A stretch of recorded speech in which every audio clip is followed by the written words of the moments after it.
Hey, it's Ben Ufana, and I think we're starting about a minute early here. So I'm just getting myself situated, and I'm in northern Idaho at the moment. And I think I have a little guest here. So I have a little with me here today. So she likes to bark at times, and she gets a little excited. So she um, may hear her at some point, but anyway, hopefully she'll be uh, um, accommodate. But anyway, um, today I wanted to talk about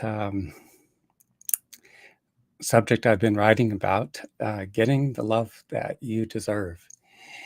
And wow, I started writing this chapter some time ago. I mean, it began with I was listening to uh, psychotherapists speak, and someone who's well-known influencer that whose name I won't mention, but as I was listening to her presentation, it was actually frustrating me a bit because I felt the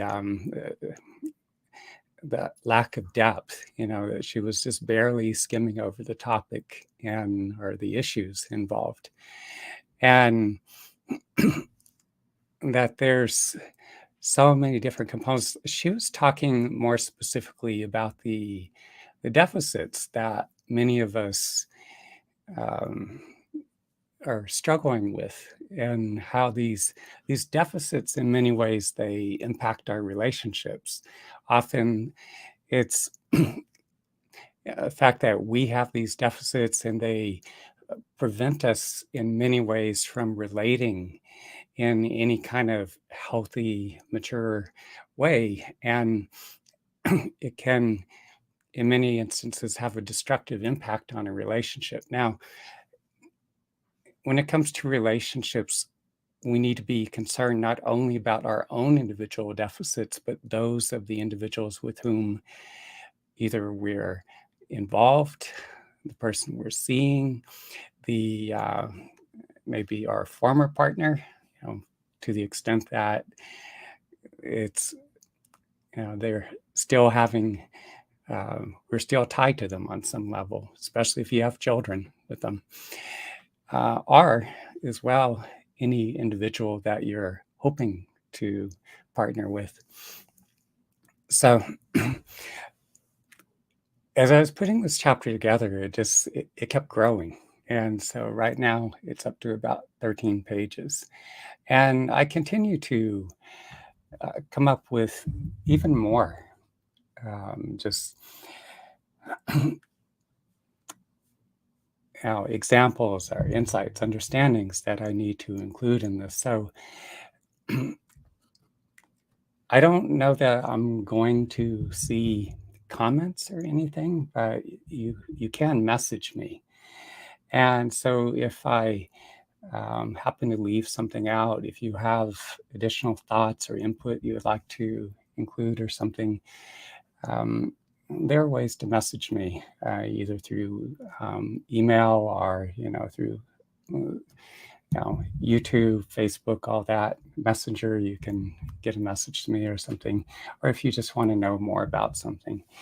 Now, I'm not going to read word for word what I've written here. I mean, it's just too much, too long, too lengthy, and that would be boring anyway. But but I am going to refer back to the chapter because it's just not humanly possible to remember such a vast amount of information and be able to relate that in any kind of sequential order that makes any sense. So I'll refer back to what I've written at times, and then I'll jump back on camera, or refocus my attention here, and and then it'll give me the opportunity to expound a little more on some of the points I'm making.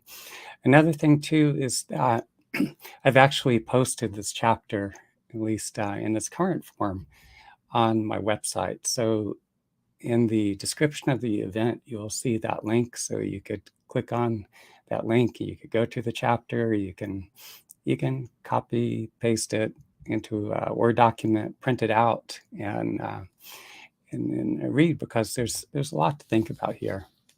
Now, deficits refer to a lack of capacity or skills.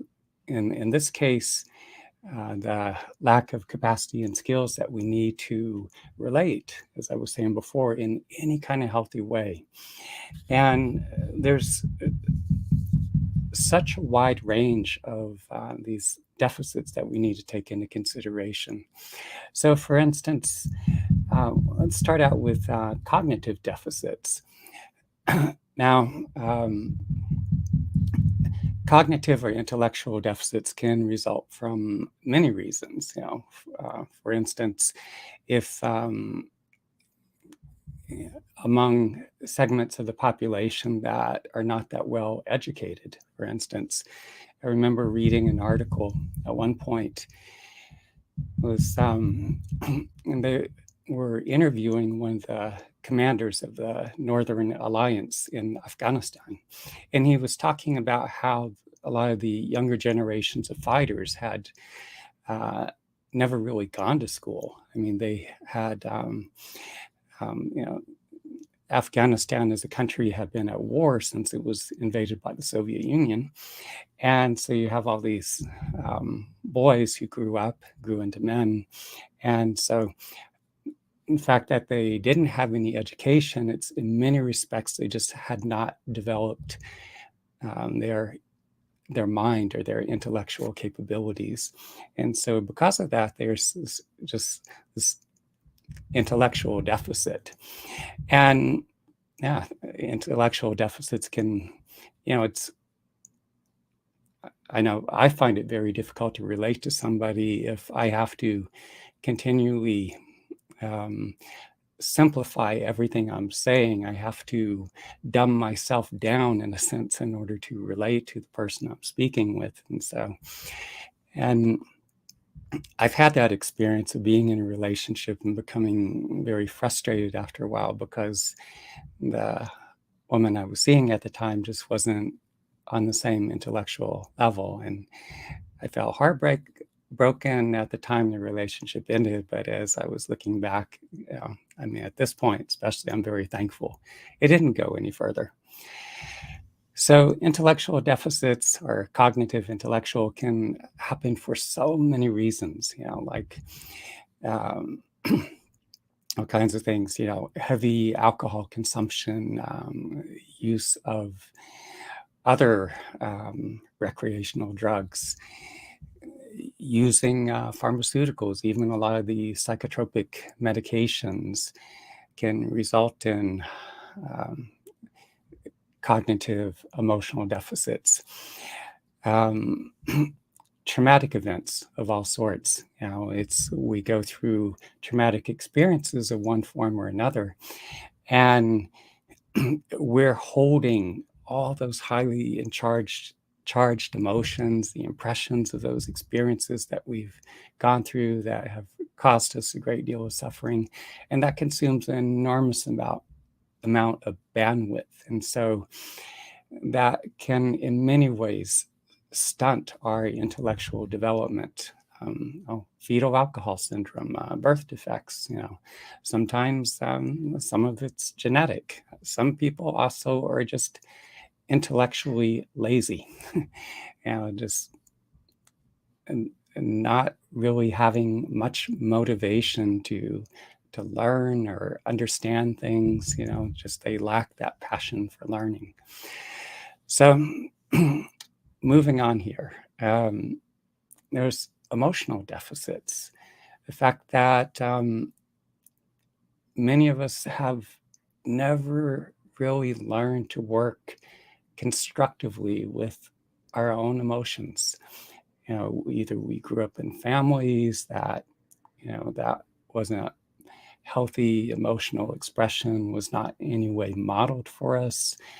And and just our own habits, as we've gone through life and we just didn't know any other way or means through which we could, deal or cope with our emotions, and we were afraid or intimidated by them. So what do? We shut down. We numb ourselves out emotionally. We push those emotions down. We distract ourselves. We do whatever we can to not feel whatever it is that we don't want to be feeling. And in doing so, it's all that stress, all that emotion that we're not processing, it never just goes away. It ends up getting trapped within our bodies. And so when we're holding all this um, undigested, unprocessed emotions, then what happens is we're not able to really process our own emotional responses. We go through different experiences, it elicits an emotional response, and and we need to be able to digest, like we digest the food we eat, our emotional responses. Um, that helps us to, digest that interaction, that experience.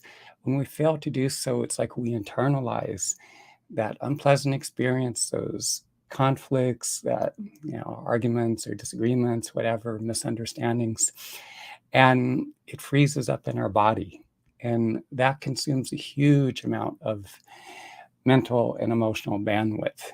And so, the more bandwidth we have taken up with all this internalized conflict and pain and confusion, misunderstanding, all that, it's the less of us that's going to be here available to relate or to engage with our intimate partner or anyone else, who any other important people in our lives or anyone that we encounter for that matter. So let's continue here. What else do we need to cover here? Um, my understanding of attention deficit hyperactivity disorder and ASD, or autism spectrum disorder, is limited. I haven't studied or researched it. I mean, I've had some interaction, but what I have found is, just from my own personal experience, for instance, having a housemate for some time that is very much, ADHD, and a house could at times could be extremely disorganized, very chaotic, very um, erratic, unpredictable, and it could be pretty maddening dealing with them. And and that's just, dealing with the housemate. But it's when you're in an intimate relationship with someone and that person has ADHD, I'm sure it's that much more. It's turning the volume up considerably more. And with people on the autistic spectrum, for instance, I remember working with a younger man not too long ago, and it could be challenging at times. There would be these long periods of very awkward silence, and you get into these like very intense um, emotional states. It just felt like this kind of brooding intensity, and just listening to him and just him describing the interaction with his parents. He was living at home. This was during COVID, and his parents were, in many respects, walking on eggshells. I think they were just at a complete loss. They just didn't know what to do or how to cope with them, but were just doing the best they could. A friend of mine whose daughter is autistic, and she will hardly speak or even acknowledge him. Just the slightest comment, or just anything, just for him to be in the room, or just the act of breathing or something, anything just seems to offend her. And Now, individuals with ADHD or, on the autistic spectrum, whatever, everyone's unique. Each person, I want to be careful not to generalize these. There are certain traits that are characteristics that are common, but each person's an individual. But I'm just bringing this up because we do need to take all these issues into consideration. Other concerns too is that, well, see, many of us have a very limited understanding of mental health issues, our own as well as that of other people. We're, to a large extent as a society, we're hugely ignorant of these matters, and until things are getting so bad, and then maybe we start to work with the psychotherapist, or we start reading self-help books and watching YouTube videos and so on. But in any case, I mean, I could think back in my own past, getting involved with someone who, um, if you're in a relationship with someone who, for instance, would fall into that category of, what's described as borderline personality disorder, and you have an individual who can be extremely volatile, it's just, and it could be extraordinarily difficult to deal with them. It's just the slightest little innocuous comment could just set them off. It's like stepping on a landmine, and there's this like, huge, um, it's an explosion, and it's can be just very difficult. You're just afraid to say or do anything. I remember this woman that I had started seeing, and I didn't stay, or I didn't continue to see her for very long. I think within a few weeks or something, and this was just in my late 20s when that happened. But in those days, we didn't have cell phones, and I called, and a housemate picked up the phone. I ended up getting into this long, intense conversation with the housemate, and she too was just at a complete loss, and was, even somewhat traumatized by just uh, having to deal with the her roommate's extreme reactions to just nearly anything. But narcissistic personality disorder is also fairly prevalent. I don't know what percentage, what the breakdown is percentage-wise in society, and yet it is very prevalent. But if you have the misfortune of becoming, entangled with a narcissist, that can be extraordinarily difficult, because a narcissist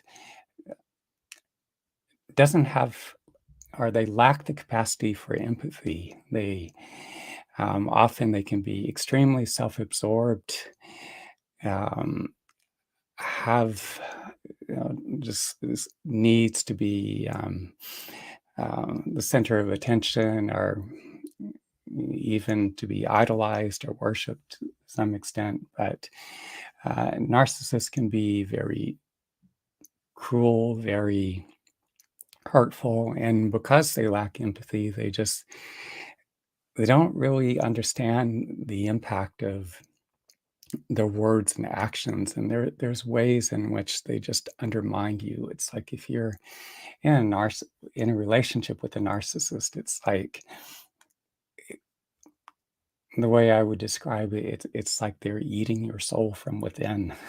It's just, you come out feeling the other side very damaged, very depleted, very drained. And it's difficult because a lot of times the fact that we don't know any better, our own ignorance, the fact that we form attachments, a lot of times the reason we form these attachments is because we ourselves are very wounded. We have these deep emotional wounds. And so because we have these parts of us that are so wounded or damaged within, and in many respects, like I said, we've gone through our lives, we shut down emotionally, we disconnect, and when we're not dealing with our emotions, we create these profound disconnects within ourselves. And so these parts of us that reside within the subconscious are forming these attachments to individuals who have these, whether it be addictions or strong narcissistic or borderline tendencies or whatever it is. But, we're forming these attachments to individuals who themselves are extremely damaged. And because we have this disconnect, it makes it very difficult for us to, um, it's our attachment is like an addiction. And the fact that we're not processing our emotions, it makes it very difficult to let go. We continue to hold on to individuals who keep saying and doing things that causes more pain. And that can, if we continue to stay in that relationship, they can destroy our lives, destroy us and our lives, make a big mess of things. And so that's why it's so important that we take the steps, that we do whatever is necessary to facilitate our healing of our own emotional wounding, to learn from our experiences. And in order to learn from our experiences, we have to be able to do the deep level processing of our emotions and also understand that there are limits to our own capacity to heal. And so, for that reason, we may need to seek out the intervention of a psychotherapist, a gifted healer, or even like me, my own training. It's having trained with a traditional Native American doctor. Part of our training involves going out to fast for 4 days and nights alone in the mountains with no food and water. It's through the vision quest that I was able to heal my own wounding there. But let's keep moving here. Let me glance at my notes and see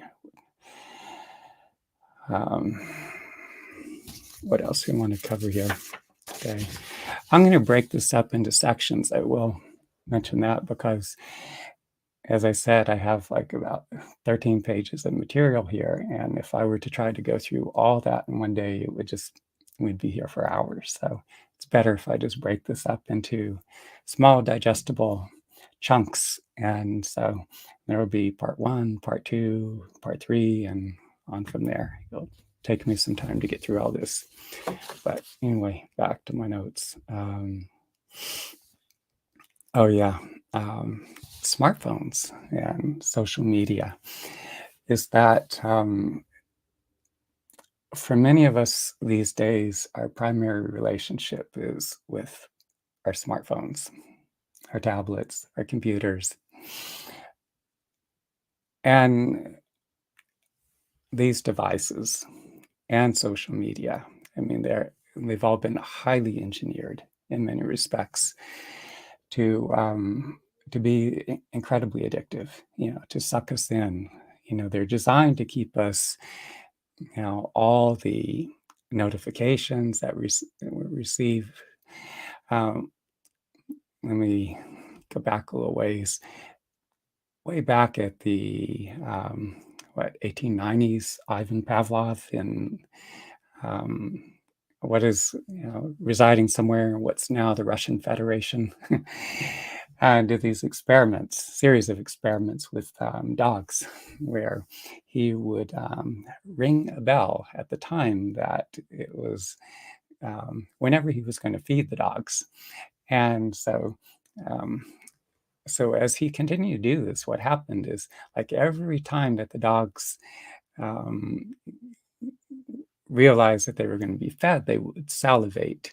And so after some time, he discovered that he could ring the bell and not um, feed the dogs. And it became evident pretty quickly that the dogs were salivating even without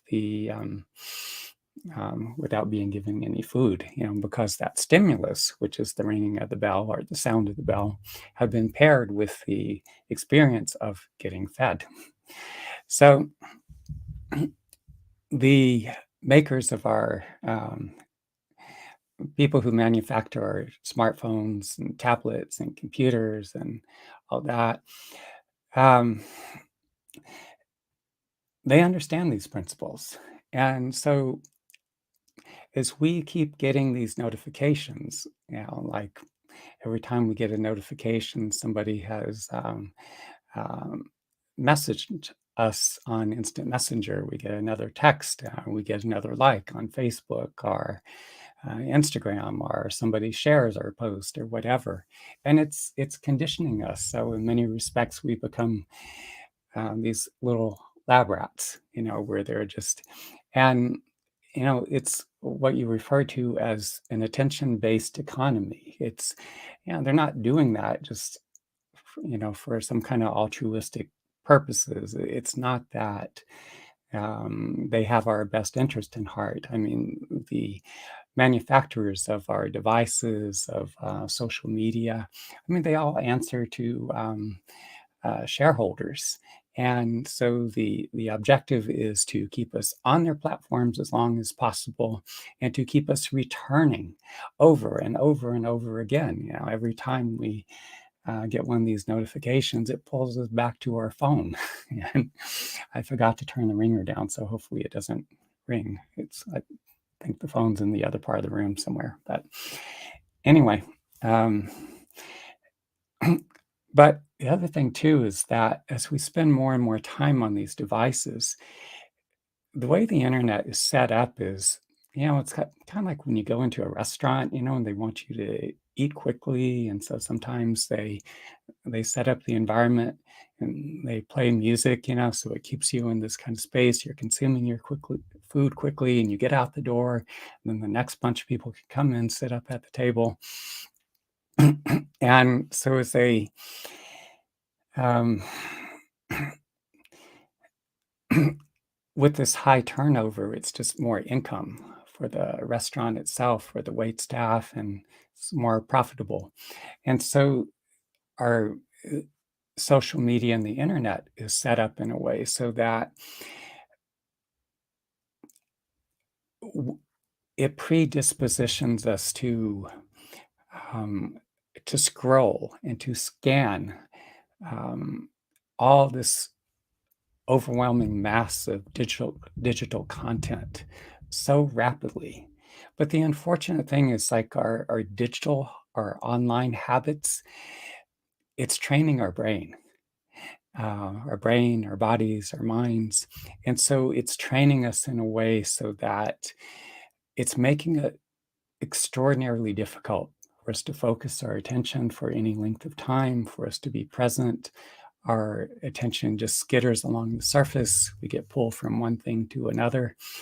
And so it creates these massive attentional deficits that can make it extraordinarily difficult for us to be fully present to our friends, our family members, our intimate partners. It's We need to be honest. Our devices or social media, in many respects, they are an addiction. We are in many ways hooked to our devices and social media, much to our detriment, to the detriment of our relationships. And so we need to be very mindful of our use of these technologies and the impact that it's having upon us. Let's see, what else do we have to cover here? Um,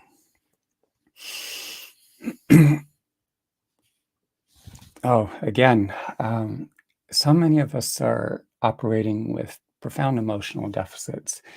Important thing about emotions that many people don't realize is that it's through our emotions that we are able to bond and form attachments. So when we've shut down, when we disconnect, when we're not uh, working constructively with our emotions, it's it, I'm not sure how else to put it. It's like we lack the receptor sites.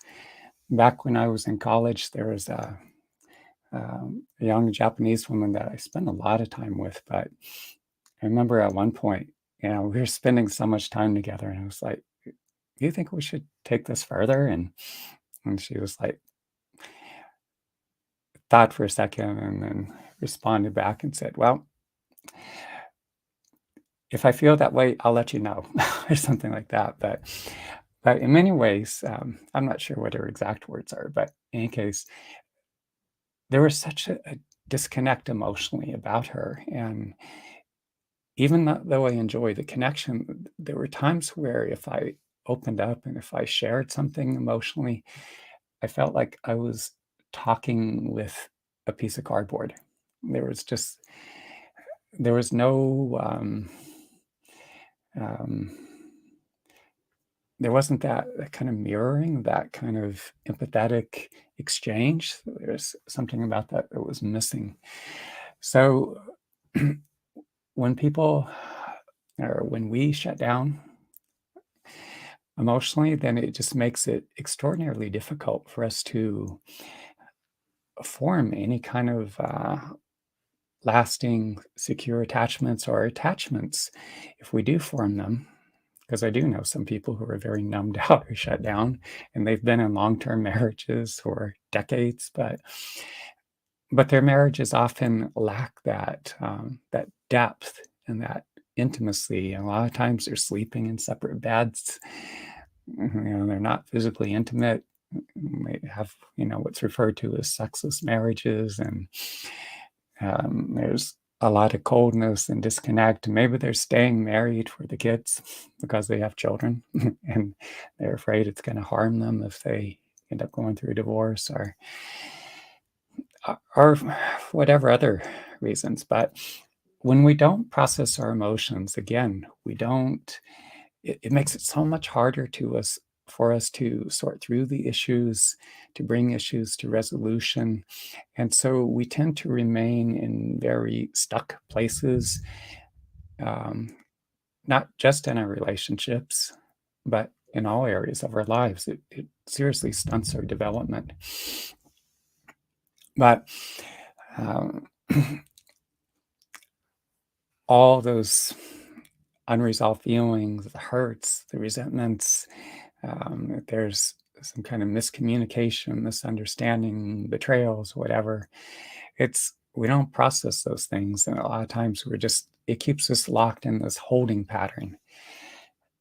Conversely, the more that you're able to work constructively with your emotions, then you develop this fluidity, and it facilitates your learning and your growth. You're able to take your life experiences and the issues that are challenging you, and it's like you're chewing it up, you're digesting what you're experiencing there. And so that, again, it facilitates learning and growth. You evolve within the context of your relationship. If the relationship is really toxic, if it's causing you so much stress or distress and grief and pain, whatever, the more you're able to process those emotions, then it helps you to disentangle, to let go. It helps to free you. And it also facilitates this, as the healing takes place, you go through a process of evolution so that you come up, you grow, you evolve to healthier partners.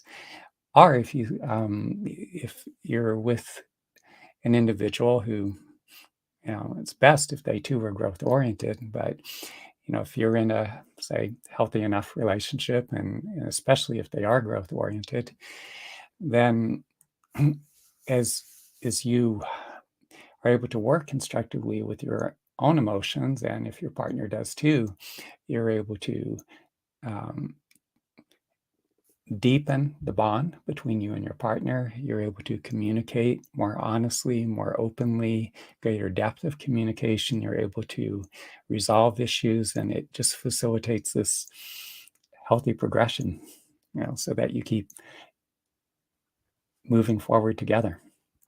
So let me look back and see what else I want to include today. Um,